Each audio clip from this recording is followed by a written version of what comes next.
if the bread is already made, meaning you're not cooking anything. The bread's challah is already made, the pita is already made, there's nothing being cooked here. You want to warm it up, there's no difference between warming that up and warming your chulent up or warming your schnitzel up or anything else. You're not cooking anything. You're warming something up. Now, as far as warming it up on a plata or warming it up on a Shabbat oven, there's a little bit of an issue with ovens. There's a machloket. On a plata, it's much easier.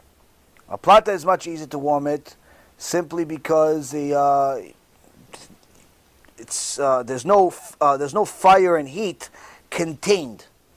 Whereas with the Shabbat ovens, it could be problematic because every time it depends on the oven that you have and whether which psak you go to, whether Ashkenazi, Sfaradi. So there's no general answer for that, because when you open the Shabbat oven, there's certain ovens where if you leave it open for a while, the heat comes out. Now you're closing it back, and it creates more fire now. So there's certain poskim that did not allow it. So to be on the safe side from all ways, it's better to warm the challah on a plata, and not to use it. But again, it's is it possible? Is there some that say that you're allowed to even do it in an oven? Yes, there are some that say to do it in an oven. What do I do? In our house, we only use a plata. Can you use a Shabbat oven? Again, there are poskim that are going to tell you yes. But you have to simply know that you have to know how to treat this, how to treat that. I personally find it more difficult. But can you do it? Yes, you can do it. It's just you have to know a little bit more details, I guess, about your oven, because the technology itself. If it's an older oven, if it's a newer oven, ovens are made different. Some ovens are programmed in a certain way where it's the same heat regardless, coming out of that oven no matter what. Open it, close it, doesn't make a difference. Some ovens are programmed in such a way where if you open it, the heat comes out, you close it, now the fire kicks in even more so.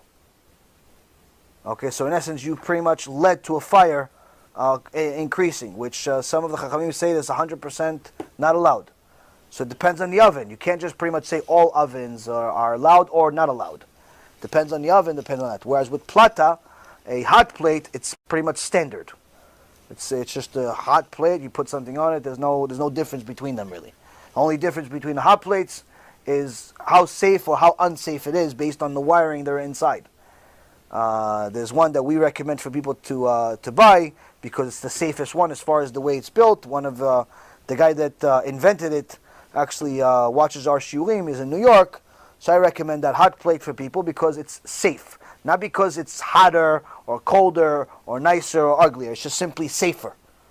But do I have a second hot plate also? The ones randomly we use? Yes. Do other people? Yes. If you use the other hot plates, is it okay? Is it okay? It's okay. I just, have a wife that worries about safety a lot more than I do, and she says she wants a safe hot plate. So I say, check. Check. Go ahead. What do I care? You have to pick your battles here. What, are you going to fight about hot plates? Not fight about it. Honey, I agree. Mitzvah from the Torah to get a safer hot plate. Which, it really should be a mitzvah from the Torah, and it may even be. Why? It's safer. Either way, it's a safer hot plate.